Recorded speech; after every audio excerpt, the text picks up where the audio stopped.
Bonsoir et bienvenue dans le MAC sur Sensation. Ce soir avec nous Jacques-Marie Bardin-Tsef, volcanologue et professeur à l'université Paris-Sud de d'Orsay. Bonsoir à vous. Bonsoir. Vous êtes également l'auteur du blog Volcan Mania et auteur du livre Les volcans et leurs éruptions aux collections Les Mini-Pommes. C'était paru en 2010.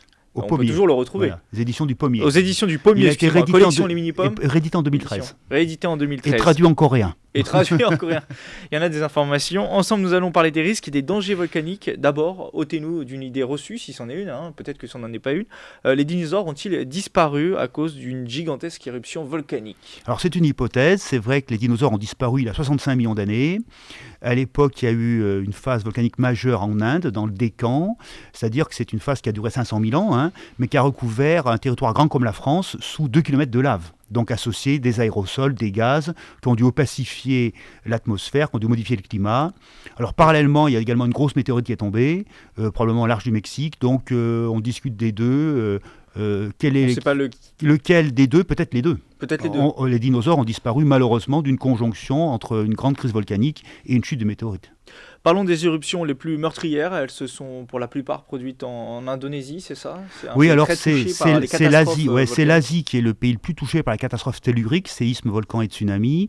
Et c'est vrai que l'Indonésie, qui est un pays très peuplé et très volcanique, a connu les deux plus grandes éruptions volcaniques mortelles. On a l'éruption du Krakatoa. Exactement, en 1883. Exactement, voilà. Bien informé. Voilà, parfait. Qui a fait à l'époque 36 000 morts, c'est 36 000 victimes de tsunami, oui, à cause du volcan.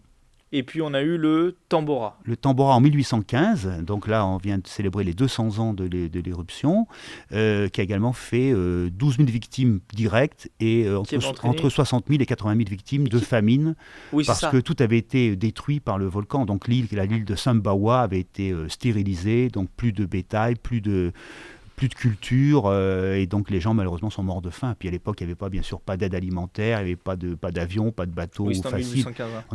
C'était perdu, quoi.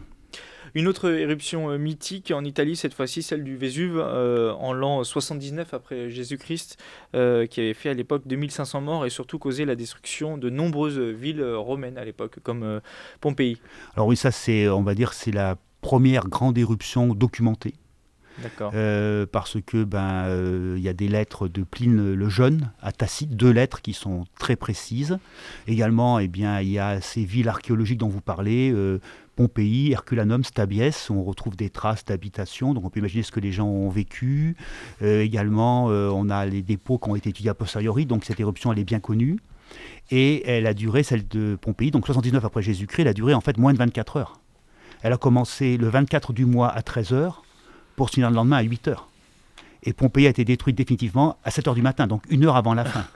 Voilà, donc moins de 24 heures et tout est détruit, alors que c'était des fleurons de l'Empire romain, avec ces magnifiques villas qu'on peut encore visiter, ces mosaïques, ces fontaines, etc. Donc une grande catastrophe qui choque beaucoup. Puis comme effectivement les victimes ont été moulées par la ponce et par les cendres, les archéologues ont fait des moulages de plâtre, donc on retrouve ces victimes, alors c'est pas le corps tel quel, c'est des moulages de plâtre, mais qui montrent l'agonie des animaux et des humains, parce que les animaux domestiques étaient associés, donc on voit des chiens, puis beaucoup de gens qui se protègent, le visage, la gorge ou la tête. Donc quand on voit Pompéi, on a l'impression que l'éruption a eu lieu peut-être quelques semaines auparavant, donc c'est très impressionnant. Mais paradoxalement, Pompéi a été sauvée du pillage, sauvée d'autres destructions de guerre, parce qu'elle a été enfouie pendant plusieurs siècles. Donc c'est un pèlerinage, et je souhaite à tous les auditeurs de Sensation d'y aller. Une autre éruption qui a peut-être marqué l'histoire et son temps, dont on n'a pas parlé encore, et qui vous viendrait à vous en tête, là, maintenant ? Alors après, la montagne Pelée. Alors la montagne Pelée en 1902, également le Tambora, on en a parlé, puis également peut-être plus récemment, la dernière grande éruption mortelle mondiale, ça s'est passé en Colombie, c'est le Nevado del Ruiz en 1985. Actuellement, ce volcan est en train de montrer des signes de réveil, mais à l'époque, c'est un volcan sous un glacier dans les Andes, il est toujours sous glaciaire, on l'appelait le León Dormido, le lion endormi, et son réveil a fait que des poches d'eau ont fondu dans le glacier, qui a cédé d'un seul coup. Donc ces poches d'eau ont entraîné des blocs de rochers, de glace, de boue, de cendres. Ça a fait une coulée boueuse qu'on appelle un lahar, qui a parcouru entre 80 et 100 km dans plusieurs directions et qui ont recouvert des villes entières. Et il y a eu 25 000 victimes. C'est la dernière très grande catastrophe volcanique mondiale. Aujourd'hui, vous dites qu'il est en train de se réveiller. Un volcan, ça peut mettre parfois des mois, des années à se réveiller. Oui, alors effectivement, déjà en 1985, il avait mis plusieurs mois à se réveiller.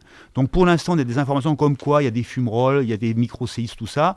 Il peut ne pas se réveiller, il peut se rendormir, il peut aussi faire une éruption moyenne. Puis par contre, là, effectivement, les risques de l'art sont bien connus.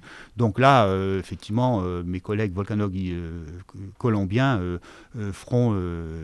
signaleront l'alerte le plus tôt possible. Justement, c'était ma question. Est-ce qu'aujourd'hui, des catastrophes comme celle dont on vient d'évoquer, de parler, est-ce que c'est encore possible ou alors toutes les précautions finalement aujourd'hui sont prises et on est quand même à l'abri d'une énorme catastrophe, même s'il peut toujours y avoir des plus petites catastrophes de morts? Il faut être modeste. C'est vrai qu'on a eu plusieurs succès récemment. Quand je dis nous, c'est la communauté des volcanologues scientifiques mondiaux.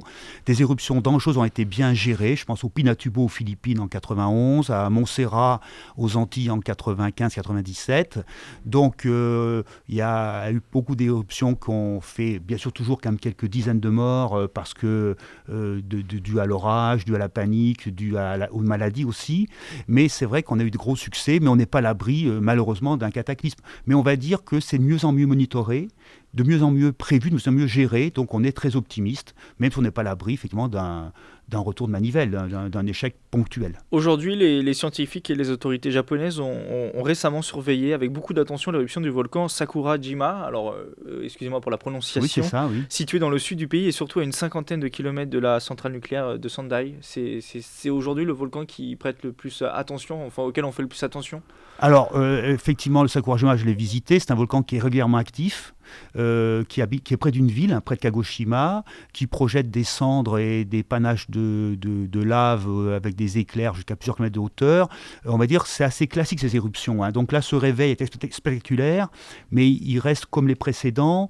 Donc 50 km pour une centrale, c'est encore assez loin. Donc c'est assez loin, si ça c'est peut une éruption, paraître peu finalement. Oui, enfin si c'est des éruptions comme on est jusqu'à maintenant, ça peut encore le faire.